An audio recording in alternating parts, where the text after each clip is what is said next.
Friends, रोज़ाना की तरह मेरी छोटी सी कक्षा में आप सबका स्वागत है। तो फ्रेंड्स, आज हम एसएसटी का जो चैप्टर 6 है जिसका नाम है the coastal plains and group of islands, उसका पार्ट 2 स्टार्ट करेंगे। और फ्रेंड्स, इस पार्ट 2 के साथ ही हमारे चैप्टर 6 की रीडिंग कंप्लीट हो जाएगी। फ्रेंड्स, अगर मेरी कोशिश अच्छी लगे तो वीडियो को लाइक करें, चैनल को सब्सक्राइब करें और कमेंट करें। Your comments help me to improve. तो चलिए हम स्टार्ट करते हैं। पार्ट 2 में हम यहाँ से सिमिलरली से स्टार्ट करेंगे। पार्ट 1 में हमने पोर्ट तक कर लिया था। Similarly the eastern coastal plain is divided into 2 parts. Friends, इसी तरह से जैसे friends western coastal plane 3 parts में डिवाइड हुआ है, वैसे ही जो ईस्टर्न कोस्टल प्लेन है वो भी 2 पार्ट्स में डिवाइड हुआ है। It extends from the coast of West Bengal in the north to the coast of Tamil Nadu in the south. Friends, ये नॉर्थ में वेस्ट बंगाल के कोस्ट से लेकर साउथ में तमिलनाडु के कोस्ट तक फैला हुआ है। Northern part of the eastern coastal plain is called the northern Circars and its southern part is called the Coromandel coast. Eastern coastal plain का जो नॉर्दर्न पार्ट है, फ्रेंड्स नॉर्दर्न यानी कि जो नॉर्थ साइड वाला पार्ट है उसे बोलते हैं नॉर्दर्न सर्कार्स, और उसका जो साउदर्न पार्ट है यानी कि साउथ वाला पार्ट है उसे बोलते हैं कोरोमंडल कोस्ट। फ्रेंड्स, मैं आपको इधर मैप में दिखाती हूँ। इधर ये ईस्टर्न कोस्टल प्लेन है, ये इसमें 2 पार्ट्स है। तो फ्रेंड्स, जो नॉर्थ की साइड वाला जो पार्ट है वो है नॉर्थर्न सर्कार्स, और जो साउथ वाली साइड का जो पार्ट है वो है कोरोमंडल कोस्ट। इधर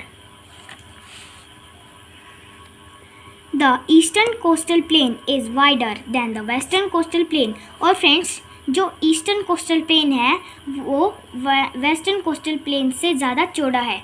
ओके फ्रेंड्स, ये देखिए, ये ईस्टर्न कोस्टल प्लेन है, ये वेस्टर्न कोस्टल प्लेन है। तो आप देख सकते हैं कि ईस्टर्न कोस्टल प्लेन ज़्यादा चौड़ा है और वेस्ट वाला जो कोस्टल प्लेन है वो चौड़ा है। Many rivers that flow towards the east pass through the eastern coastal plain and form deltas before flowing into the Bay of Bengal. Friends, बहुत सारी नदियाँ जो कि ईस्ट की तरफ बहती है वो ईस्टर्न कोस्टल प्लेन से गुजरती है और बे ऑफ बंगाल में गिरने से पहले डेल्टास बनाती है। फ्रेंड्स, डेल्टा यानी कि नदी से बना एक तिकोना उपजाऊ क्षेत्र। The Mahanadi, Krishna, Godavari and Kaveri are the rivers that flow through the eastern coastal plains.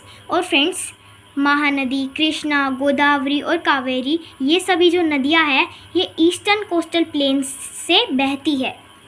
Away from the coast of India there are 2 group of islands. Friends, India के coast से दूर 2 आइलैंड्स है। They are an important part of India. और friends, वो भी India के important parts है। The Andaman and Nicobar group of islands are in the Bay of Bengal, whereas the Lakshadweep group of islands is in the Arabian Sea. Friends, Andaman और Nicobar islands के जो group है वो बे ऑफ बंगाल में है, जबकि लक्षद्वीप आइलैंड के जो ग्रुप है वो अरेबियन सी में है। The Andaman and Nicobar group of islands are comprised of 300 big and small islands in the Bay of Bengal. Friends, Andaman और एंड निकोबार आइलैंड्स की जो ग्रुप है जो कि बे ऑफ बंगाल में है उनमें 300 बड़ी और छोटे आइलैंड्स हैं। The northern part is the Andaman island and the southern part is the Nicobar island. Friends, जो नॉर्थ वाला पार्ट है वो अंडमान आइलैंड है और साउथ वाला पार्ट निकोबार आइलैंड है। The southernmost tip of the Nicobar group is the Indira Point. Friends, Nicobar group की जो साउदर्न मोस्ट टिप यानी कि सबसे साउथ के सबसे लास्ट वाली जो टिप है वो है Indira Point. After the tsunami it has gone under sea water. Friends, tsunami, friends ये सुनामी नहीं है, ये सुनामी है। सुनामी के बाद फ्रेंड्स, सुनामी एक तूफ़ान है। सुनामी के बाद वो पानी के नीचे चली गई, यानी कि समुद्र के नीचे चला गई। Most parts of these islands are covered with thick forest. Friends, in islands के जो ज़्यादातर जो parts है वो घने जंगलों से ढके हैं. Out of these islands, only some are inhabited by the tribals.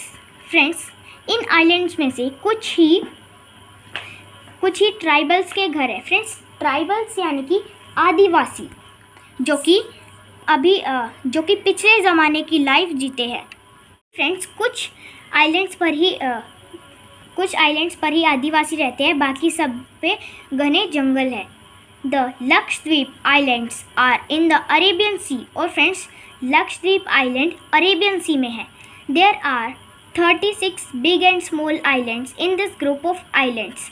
Friends, Lakshadweep को जो आइलैंड है इसमें 36 बड़े और छोटे आइलैंड्स हैं. It is very close to the Malabar coast. और फ्रेंड्स, ये मालाबार कोस्ट के बहुत ही पास है. Land surface is flat in the Lakshadweep islands as compared to the Andaman and Nicobar islands. Friends, Andaman और निकोबार आइलैंड्स के मुकाबले लक्षद्वीप आइलैंड का जो लैंड सरफेस है वो फ्लैट है. The people living on these islands are mostly farmers और fishermen by occupation. Friends, in islands पे ज़्यादातर जो लोग रहते हैं उनका काम क्या होता है? खेती बाड़ी करना या मछलियाँ पकड़ना. Only 15 of these islands are inhabited by people. Friends, ये जो 36 आइलैंड में से 15 आइलैंड्स पे ही इंसान रहते हैं. These islands attract tourist because of their natural beauty and coral deposits. Friends, ये जो आइलैंड्स है ये टूरिस्ट को अपनी तरफ अट्रैक्ट करते हैं, यानी कि अपनी तरफ खींचते हैं. फ्रेंड्स, टूरिस्ट यानी कि वो लोग जो कि घूमने आते हैं उनको अपनी तरफ खींचते हैं because of their natural beauty. उनके नेचुरल ब्यूटी की वजह से, यानी कि फ्रेंड्स वो पहले से ही बहुत ज़्यादा सुंदर होते हैं. And coral deposits. Friends, coral deposits यानी कि फ्रेंड्स कोरल यानी कि कोरल को हिंदी में बोलते हैं मूंगा, और डिपॉजिट्स यानी कि फ्रेंड्स यहाँ पर बहुत ज़्यादा मात्रा में कोरल यानी कि मूंगा पाया जाता है. फ्रेंड्स, कोरल क्या होता है? फ्रेंड्स जो सी एनिमल्स की बोन्स से बनने वाला एक बहुत ही ज़्यादा प्रीशियस मेटल होता है. ओके, अब हम आते हैं डू यू नो पर. Many freedom fighters of India were kept in jails of Andaman and Nicobar Islands where they died a cruel death. Friends, बहुत सारे फ्रीडम फाइटर्स यानी कि वो फाइटर जो कि हमारी कंट्री को आज़ाद करवाना चाहते थे, उन्हें अंडमान और निकोबार आइलैंड के जेल में डाल दिया गया था और वहाँ पर उन्होंने बहुत बुरी मौत हुई थी. उन्हें जेल में अंग्रेज़ों ने डाल दिया था. These jails were also known as Kala Pani gels. इसीलिए इन जेल्स को काला पानी जेल्स भी बोलते हैं. ओके, तो फ्रेंड्स अब हमारा चैप्टर 6 इसकी रीडिंग कंप्लीट हो गई है. Okay, bye bye and take care. Thanks for watching my video.